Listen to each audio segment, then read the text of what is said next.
Good afternoon and welcome to Gender Speaker Live. And today I've got some friends, some guests with me, and we're going to be talking about, well, it all started with a little bit of a rant on one of the speaker forums, for professional speaker forums, which exploded into an interesting discussion about the inequality of the way in which women are treated as speakers. So that's really what we're going to be talking about. Just generally, how are women treated unequally through our language and through the way that we're treated in public. So let's have a look at it.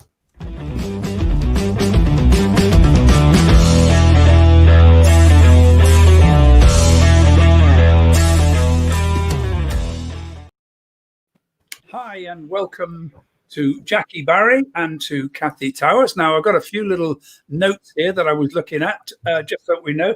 Jackie Barry is a copywriting trainer for recruiters, journalists, marketing teams, business owners, and aspiring copywriters. So Jackie's going to be talking a little bit about some of the issues around the way in which copy can, in very many cases, push women into a secondary position and how we can change that around. And Kathy is a business therapy speaker, money mentor, DJ at Phonetic M. I'm going to actually have to ask you about that. DJ at Phonetic M FM. So that's my two guests today. So I'm going to start off talking to Jackie about this because, Jackie, it was your rant on the professional speakers members page about the way in which women are often put in the, I know it's the Mr. Mr. this, Mr. that, and then it's here's Jackie. So tell us a little bit about what it is that sort of won't fired you up to for your rant, which got so much traction on the site.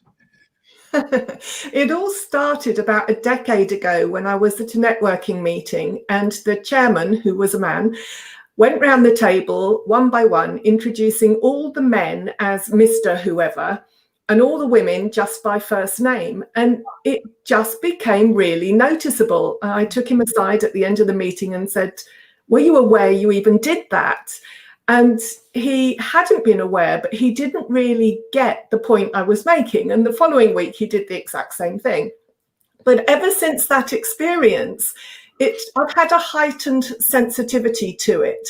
And I think the whole issue of gender equality and awareness and how we use language is very topical at the moment. And I think within the PSA, the group which we all belong to, the Professional Speaking Association, I think that presenters and speakers and trainers within that association have a raised consciousness and are generally very careful to address their audiences in a way that won't offend anybody.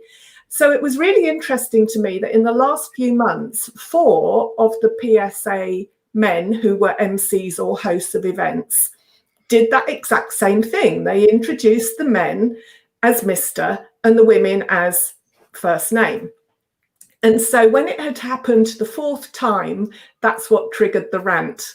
And I've actually had private conversations with each of the 4 to discuss it and talk it through. And one interesting thing that came out of that Facebook discussion was how open some of the men were to realise that they had unconsciously been doing this and that it had never been brought to their attention before. And the challenge is, what do you call the women if you can't call them Mrs., Miss, Ms., Doctor or Professor or whatever title?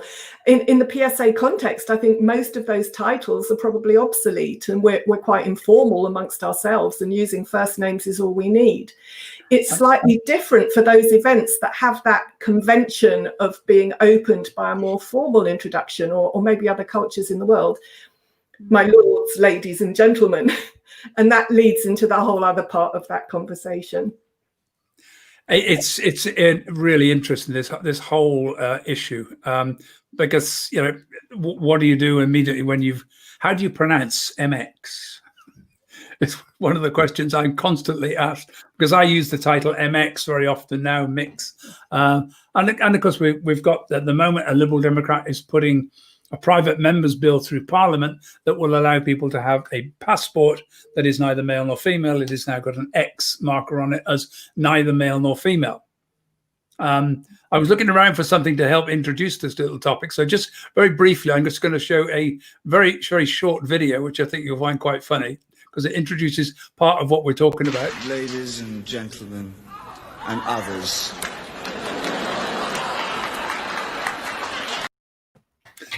So then we've got David Bowie with the others, and that was obviously a long time ago when, well, he's obviously gone, that died now. But I used to go to a club in London where it was ladies, gentlemen, and those who have yet to decide, or ladies and gentlemen and in-betweenies, and all sorts of things. But it always gets a laugh. And there's the question. If you now create a laugh every time you say somebody who's not male or female, ha, ha, ha, ha, ha, what is that doing to the morale of the people who identify as neither male or female? If you do something which creates a laugh, like the and now let me introduce the lovely, the gorgeous Jackie Barry. How does that make you feel when everybody else has been introduced as, you know, as a result of their credentials or whatever, and suddenly they choose to do that? And I've also been noticing this silly thing where it used to happen even to someone like Margaret Thatcher. One woman amongst sort of 20 business leaders, and here's Margaret Thatcher.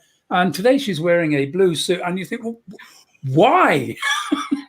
Why was that necessary? Nobody mentioned that, you know, Bill or, you know, Ronald Reagan was wearing a really slick Armani suit. It's just, you know, why did we do that? So, Kathy, you've got some. Yeah, you're reminding me of back in the 80s when we tried to take out marital status, Miss or Mrs, and become Ms.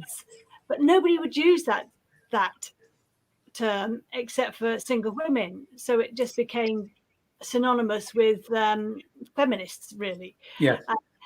And having spoken to a few people about that in more recent years, I remember my sister-in-law actually saying, why would I use Ms? I'm proud to be married, and I want people to know I'm married, otherwise I lose status. I thought, whoa, that's a unusual one, isn't it? And actually quite a few people have said that to me since as well. That marriage and that a husband's status transfers to the wife, and so if a husband has a high status, then the woman becomes of the same status and is raised up as a, yeah. Absolutely. So this is marital privilege, if you like, for women.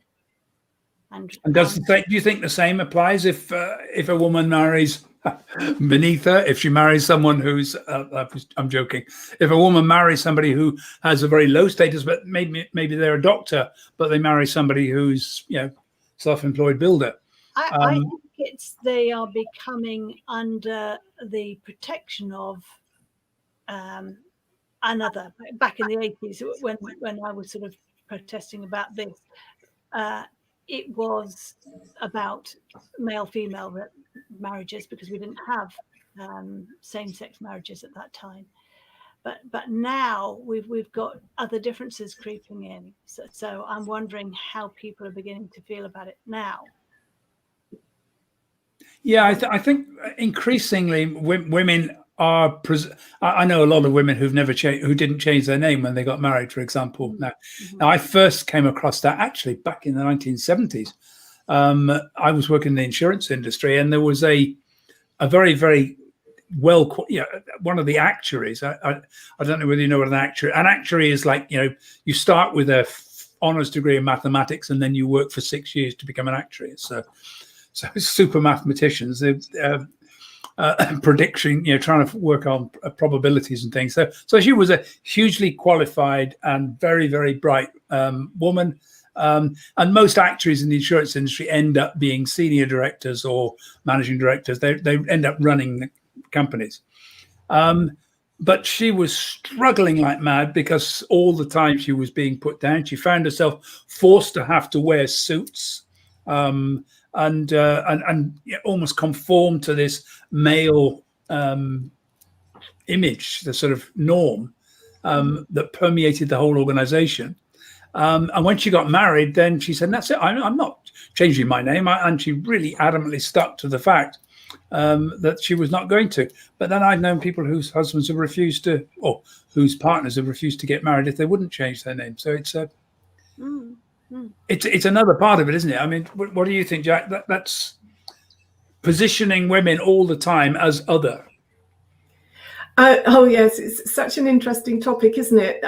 Just to pick up something you said before I answer that one, is talking about M/F/X. Oh yeah, that's a legal requirement on job ads in Germany to show that they're open to everyone. In the UK, we've got the Equality Act 2010 that means all jobs are open to everyone. And companies are not allowed to discriminate on the basis of what's called a protected characteristic. And most of the protected characteristics are stuff that you can't change even if you wanted to. So going back to your question, and partly what do we call people if they don't want to be called he, she, or they? It reminded me of this book that I read, Woman on the Edge of Time. And it has in it a utopian feminist future where everybody is referred to as per, which took me a little while to realize is probably short for person. And the first time you come across it in the book, you think, what's that? I don't get it. What's it mean? But it doesn't take very long before you're immersed in this fantasy future world where this is the norm. And that is how you start to think. And this is the power of words to change how people's attitudes are and how they behave. And there's another section in the book that addresses the question you asked just there, where we're in a culture where it is the norm for the woman to change her surname on marriage to a man. That's the cultural norm. In this book, when a child reaches teenager years, they go off into the forest for a week to find themselves, but they come back with a name of their own choice. The main character in the book finds that very odd. And the response from these future people is, well, you keep changing your surname. What's the big deal about changing your first name? And of course, as the reader, you then think, oh, yeah, well, there's a point there. Why do we make a big deal about changing names? And surely the answer is just to address people by the name that they want to be known as, or by the title that they want to be known as on an individual basis. It's grouping people and stereotyping them, which is where all this problem arises. Now, obviously, I mean, I changed my name as a result of changing my gender. And it took me a couple of years to sort of settle on a name that I thought would work. I was finding a lot of people couldn't adjust if I shifted my name dramatically away. And certainly, my family were not my family, I think, still haven't got it. Even though it was, my name was Richard. I changed it to Rochelle and then shortened it to Ricky, but spelt it R-I-K-K-I, which is in America, Germany, and a few other places is more of a female name than a male name. But it also enabled me to have a fairly androgynous name. And I quite like the idea of names where you think, oh, is that male or female? I can't tell. Is that Nikki or whatever?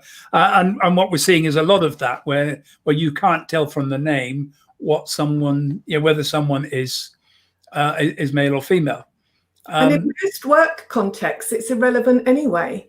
Why does in reality, when application forms are now submitted, there should be no evidence whatsoever of whether you're male or female. But it is really, really hard to hide whether you're male or female, because if you look at someone's career path, I mean, you look at my CV and it says, what's your education? What schools did you go to? Well, mine starts with Corsham Secondary School for Boys. And it's not many girls went there. So that becomes really a little bit more difficult and the kind of career path I had and the kind of jobs I had, and I have a lot of friends who were like, they've changed gender now, but then they were at SAS, they were in the police, they were in the fire. And that whole background really means that they're instantly branded, oh, they're male. And that then causes... Or assumed that they're male. Yes. So there could be somebody who's in those sort of forces and services. Absolutely. They're assumed they're male. But I have friends who are professors and doctors, and they arrive at hotels. It's Dr. Smith. Oh yes, when will he be arriving? No, I'm Yeah. I'm Dr. Smith. And that constantly happens. So we have this. I don't know whether any of you have ever taken these tests. Harvard run. It's sorry. Yes, I know the ones you mean. Yeah, it's the tests on really how unconsciously biased you are, and it is amazing. And the name will come to me. My mind is forgetting words at the moment. But I tried the test on association of female with home, men with work, and I thought, no, I'll be calling it now. So totally unconsciously biased towards women at home and women and men at work, and it's just the microsecond differences between responding on two keys when you're associating different words. But you were going to talk quite a bit about words, Jackie, because that's your business, isn't that? Well, what you've just said fits quite closely with something that I talk about often. It also fits with what Dr. Linda Shaw says about unconscious bias is something that is programmed into us as humans to protect us. It is one of our shortcuts for decision making. So there's nothing wrong with having it, but being aware of it and then what you do about it is something else. Now, in the context of training recruiters, they are increasingly aware of diversity and inclusion when it comes to writing their job ads. And there was a study done, I think it's about 7 or 8 years ago now, about gendered language. And the researchers looked at some predominantly female jobs and some predominantly male jobs and came up with these word lists that were commonly used to recruit for those sectors. And the lists are labeled male or female words. Well, that's turned into a tool that recruiters can use to paste their text, and it will give them a score to say whether their language is mostly male, mostly female, or balanced.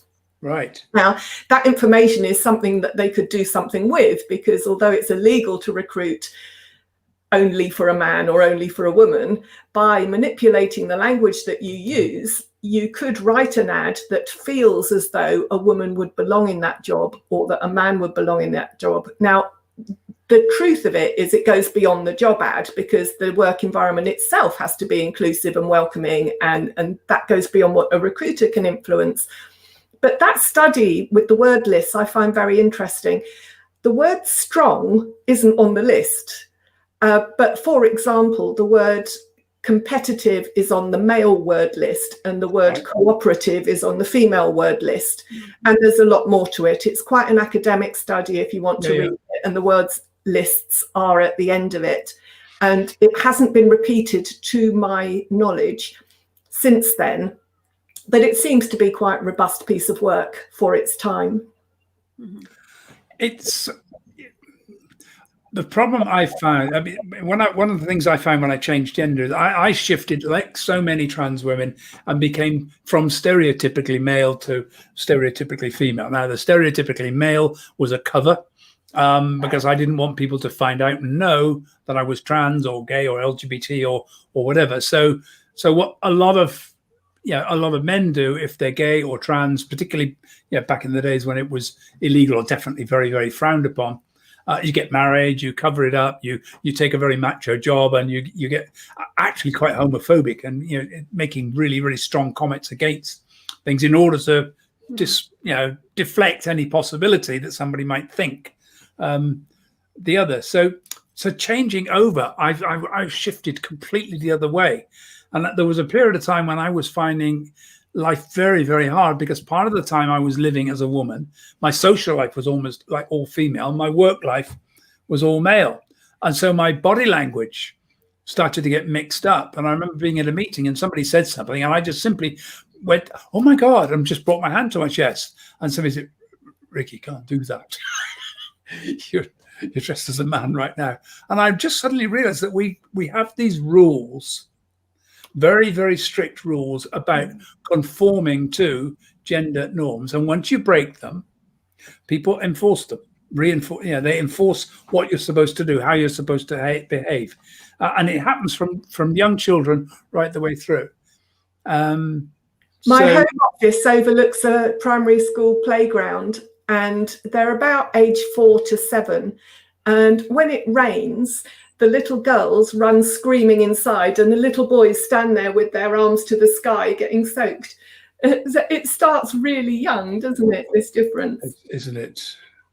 And even that it is, that looks like the generalization, but is there one girl in there standing there with her hands up the way? You know, Well, I don't stand and watch them, because that would also be weird. yeah, but I'm saying we see the mass of what's happening, and we miss the exceptions. I think Well, those exceptions are going to have such peer pressure on them to behave with their cohort, aren't they? Yeah, definitely. Mm-hmm. So I just had to mute because you could probably hear my dogs. And Yeah. So one of the things that interests me is what you said, Jackie. One of the big problems is that you've got MCs are not being aware of that. Now, obviously, trying to teach every MC what to do is a big challenge. But it seems to me probably the best thing to do is to put your own introduction together in such a way that you give people an introduction that covers these sorts of challenges. Yeah, I would say as a good MC, it's your task to ask a speaker how they want to be introduced and respect that. But I don't see it as my job to train all MCs about what they should say. I can tell you what I do, and this partly I got from the world of ill-advised comedy, which I was also exploring and enjoying and discovering for the few years before lockdown. And there was a thread in one of their Facebook groups about why it's not appropriate to start with ladies and gentlemen, why guys can be a problem in some audience members or folks or any of those other generalizations. And since then, I find a word that applies unequivocally, luckily I write better than I talk, to everyone in the room. So I'll normally start with something like, hello, lovely audience, or hello, lovely recruiters, or hello, lovely journalists. And that predisposes them to be lovely, I hope. And it gets a little laugh because they're not used to it. And it's a fit with the brand and the way that my personal way of communicating. But you don't even need to say that, because you can just start with, hello, everyone, or just go straight into your impactful opening statement. This is an issue that I noticed happening within Toastmasters, because there is a tendency to get up in Toastmaster clubs, ladies and gentlemen. And I noticed that, or what we tried to coach people in Toastmasters, and Marina mentioned this on one of the posts that we were talking about. Marina Roberts is very heavily involved with the Association of Speakers Clubs. And the Toastmaster thing was fellow Toastmasters welcome guests. So that immediately got rid of the whole idea of any kind of gendering. So it does make sense, doesn't it? But I think as speakers, we constantly have to think about, when we get up to speak, how do we address people? So, except that Toastmaster is already gendered. Because that used to be a big thing in my local Toastmasters, and we called our group Southwest Speakers. So it was fellow speakers. But just fellow speakers, yeah. Fellow is also gendered. Oh, no, I am a Freemason, okay? And I was a master of a Freemasons Lodge, worshipful brother. And so I thought, well, now I've changed my gender, I would inquire and see whether I could join a women's Masonic group, because there are some around. And there were two problems. First, I had to start from scratch and go all the way through. I said, that's silly. I know all the rituals. I've actually run the and the second thing I discovered was they still use all the same terminology from the male Toastmasters. So they all call each other brother. And I thought, oh, that's very, very odd. And now I've had a letter from from Freemasons saying it's okay if you've changed gender, you can still come. We're happy to still have people who used to be men, but now women can still be brothers in the. You never ever leave Freemasonry. So I'm not going back. But people have to think about that, don't they? Yeah. It's not. a challenge happens, that they actually consider it even, and they have to go through their own process to work it out. But this issue of male and female terms is really a big problem, because we were talking before we started, Jackie, weren't we, about the master mistress. Totally different ideas. To call somebody mistress is, now, once upon a time, if you look at, I'm thinking of the Les Miserables, the musical, and there's master of the house, and there's other people there called mistress. And if you look at Shakespeare's plays, mistress was actually a very strong character.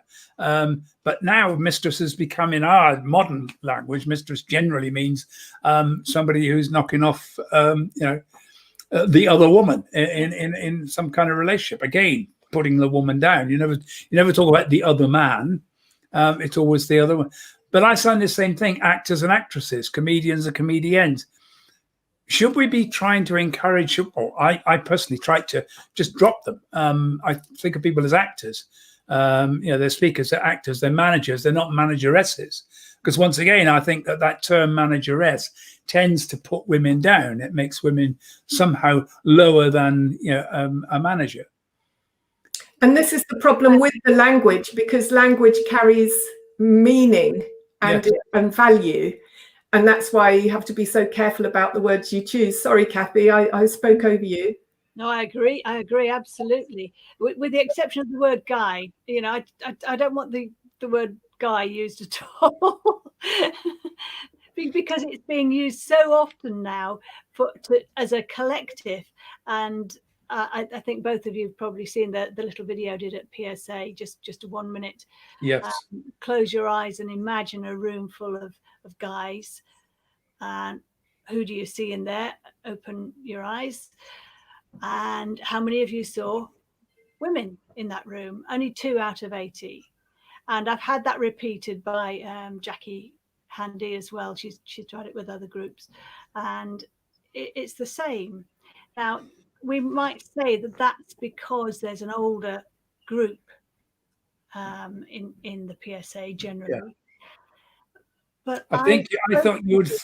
Sorry, go on. I've spoken with younger people, and I said, but would you call an individual female a guy? No. Okay, so it's not a general term, is it? No, it's when it's like it's a collective now, isn't it? Not an individual. Mm-hmm. But there's a challenge. If it's all women, they will still say guys. What's the alternative? Because I get lots and lots of people very upset about girls, because women as a group will often, no matter what their age, come on, girls, let's do this. And some people get really, really offended, because again, what it's trying to do is to make women immediately feel as if they are somehow frivolous and young and of no consequence. People, guys and dolls, isn't it? It's the same. But also it's being used as a filler word, I find now. I listened to somebody who was speaking for about 3 or 4 minutes and used the word guys 11 times. It was driving me batty. Yeah. And I hear this a lot on stage. It's the new filler word. And it's exclusive. Do you think it's men who've adopted it as an alternative to? It's both. Both. I think generally I hear more men use it, but I also hear women using it as well. Even women who deny that they use it. So what would you use as a sort of collective noun for a group of people? Just people. Just people? Yes. Actually, you mentioned Phonic FM. I've got a fellow DJ who runs the heavy metal show, and he tries to degenderize his show, and he uses the term lovely humans. So that's similar to yours, Jackie. Okay. So what is Phonic FM? You've got to tell us what Phonic FM is. Phonic FM is Exeter's sound alternative. So it's Exeter's what alternative? Sound alternative.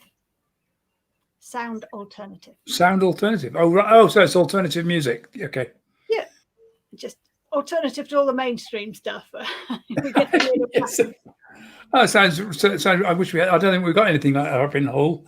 But so when you're copywriting, Jackie, what are you doing? Are you finding this is something you really have to be conscious of all the time when you're, in terms of recruitment ads and various other stuff that you're writing, trying to make sure that you de-gender, that you remove any sense of which gender you're talking about? Now that's a different thing, because I will write according to a brief of who the audience is. Right. So, for example, I was tasked with writing an ad for a product that was going to be marketed in a men's magazine and in a women's magazine. And the research from the readership was that the men wanted the product to perform in a completely different way to what the women wanted from it. So I had to write a different ad. And the challenge was, well, how can you, a woman, write in the voice of an ad for a man? To which my answer is, well, if I was a novelist writing a murder novel, I don't actually have to kill anybody, because the secret is all in the research. So coming back to speakers and MCs, it's research, it's asking the right questions and then reflecting back the language that you're given. Right. Interesting. So and also, I suppose that one-to-one communication is so much easier than one-to-many. Yeah, because you talk about a specific person. But I mean, I one of the big issues that's coming up now is the thing on pronouns. I use increasingly now they, them, theirs. Now my friend Jamie is non-binary, uses they, them, theirs, and I'll be honest, it has taken me a few years. And I'm still getting it wrong. I'm still using the wrong pronouns. And the thing is, this doesn't affect the communication from one to one. This only affects me talking about Jamie to somebody else, and remembering them to say they, them. And when I write it, using they, them, and of course I get all sorts of battles then from the grammar purists who say, no, you can't use they, them, theirs in a singular. Well, yes, we can, and we do it all the time. Oh, someone's left their coat. Can you tell them? And we automatically, when we don't know what the gender is, we use they, them, theirs as a singular pronoun. They're trying to get people to think about using it on a one-to-one. Now, one of the things I've noticed on Zoom meetings increasingly, and I'm now doing it automatically, is when I go on, click rename and add my pronouns after my name. Because I can then just flag to everybody I'm using these pronouns. That's just how to refer. Because what will happen in a group is, oh, Ricky said this, can you and they're going to use a pronoun and I will hear people talking about me, because that happens more in a Zoom type meeting than it does in a normal meeting, because we're all there, we're all talking about each other. So that, I think, is something I'm going to start now increasingly doing on workshops, and say, can you just type in your name and let's see exactly how you want to be called, because sometimes the name isn't the one we wanted to be there. You might have used a formal name when you booked on a course or something, or you've, so that's one thing, just put your pronouns, go. I think there's something really important about that in terms of modeling. It's a leadership issue, actually, that we start modeling that openness to others, rather than just letting it ride and letting people decide individually. We're setting the tone for whatever event you're organising there. Yeah, and I think when you're leading a thing, the first thing, for me, leading it, if I put these are my pronouns, that's it. It's an inclination there for everybody else to do the same. Yeah. But I'm still going to be struggling with the how do I address people, because I'm a person who's tended to use guys from time to time. That might be my background, which is influencing that. I've got the message: don't say girls if it's a group of women, because that's probably going to offend and upset someone. It is a quite touchy. Gender is such a touchy issue, isn't it? By the way, I've now remembered the Harvard thing. If you want to do the test on how unconsciously you should, called the implicit association test. So if you just go and have a look, and they're all free, and you can just go on and test your, racial. Are you racially biased? Are you, LGBT biased? And It's quite shocking to find out how biased we are. But I was also involved in marketing for most of my life, and our entire job as marketeers is to unconsciously bias people. That's all we try to do. Yeah. I want you to, if I sell beans, I want you to walk into a supermarket and not think about it, just grab my brand without thought. This is the whole thing. Our world is consciously trying to unconsciously bias every single person in favor of their products and in favor of their political ideals or whatever. So it's a difficult world to get rid of unconscious bias, and everybody's trying to bias us. And I think this is where a lot of the feelings about women and men and this gender binary is so consciously enforced within movies, within TV programs, in all sorts of ways. It's just thrown at us, isn't it, all the time? It's like a relentless push of split into these groups. And I think it's not about us getting it all right. It's about us just opening the conversations, creating a space for there to be more room for people who are other to move, and even people who do fall into the gender binary to move as well, because they are also restricted by these. There's no way we can tell people. I remember a friend of mine who was the equalities officer at Hull City Council produced this list of words that were inappropriate, and in it was a few words like Yorkshire men have a tendency to call women flower. I call everybody flower. Yeah, I know. It's just one of those things. And flower ended up on this list. Well, you cannot believe the battle that caused. Front page headlines of the Hull Daily Mail. It was all about political correctness gone mad. Old men are now being told they can't call people flower. I'm going to call people flower. That's the Daily Mail, in my view. That's just they're just deliberately provoking that. This was the Hull Daily Mail, which is equally. I mean, I'm not going to go into. But the problem is that this is what happens. You bring out a list that says this is all the inappropriate language, and there will be people immediately get up and battle it. So it is a difficult situation. Did you find, Jackie, when you reminded people about what they were doing in their introductions, did they take it well, or were they a bit? Did any of them think? Interesting. There was one who felt that he was showing respect to the men, to which I responded about the need to show equal respect in that case to the women. And that led to the conversation of, well, how do you do that when women have to reveal their marital status in a way that men don't? So that led in that direction. Another one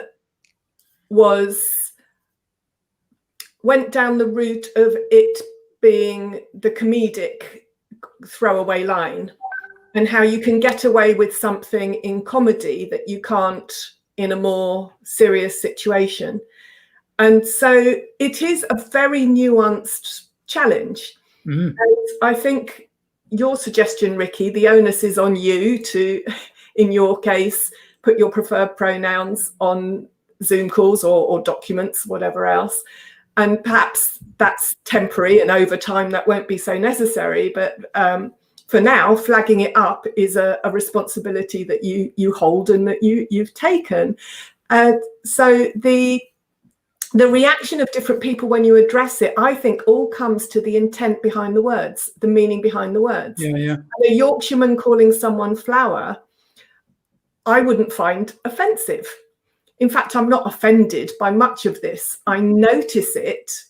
Yes. It doesn't wind me up. I notice it, and perhaps I then fall into judging the person that said it.